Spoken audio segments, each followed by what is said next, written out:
जी संत्री तुम्ही नागपूरची समजून खाता ती मूळ नागपूरची नाहीच आहे. ऐकून शॉक बसला का? मग नागपूरला संत्र कसं आलं सांगते. एका राजानं हाऊस म्हणून एक झाड लावलं आणि आज त्याच एका झाडामुळे विदर्भातील लाखो घरांची चूल पेटतीये. गोष्ट सुरू होते 1896 मध्ये. नागपूरचे राजे होते महाराज रघुजी भोसले.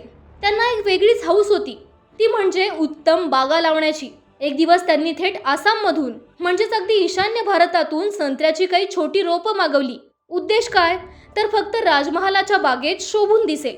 पण निसर्गाचा प्लॅन काही वेगळाच होता.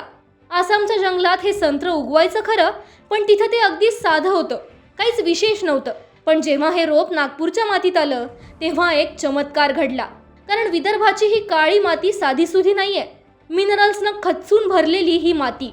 या मातीनं त्या आसामी रोपाला असं काही दत्तक घेतलं की त्यातून जी चव या संत्र्याला मिळाली ती गोड आंबट चव आणि तो सुगंध जगातल्या दुसऱ्या कुठल्याच संत्र्याला नव्हता. राजेसाहेबांच्या बागेत ते झाड सरसरून बहरलं. आजूबाजूच्या शेतकऱ्यांनी सुद्धा ते पाहिलं. एकानं विचारलं, महाराज हे काय आहे? राजानं एक संत्र काढून त्याला खायला दिलं. त्यानं पहिली फोड तोंडात टाकली आणि तो चकितच झाला.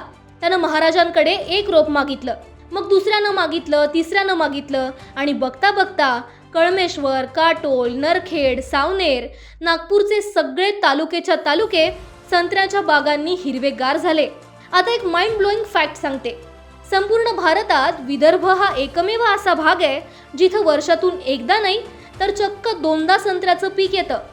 पहिली असते अंबिया बहार, सप्टेंबर ते डिसेंबर, आणि दुसरी असते मृगबहार, जानेवारी ते फेब्रुवारी. म्हणजे अख्खं जग जे काम एकदा करतं ते आपला विदर्भ वर्षातून दोनदा करून दाखवतो. आता नागपूरच्या संत्र्याला GI टॅग मिळालाय. जगभरात नागपूरच्या संत्र्याचा डंका वाजतोय.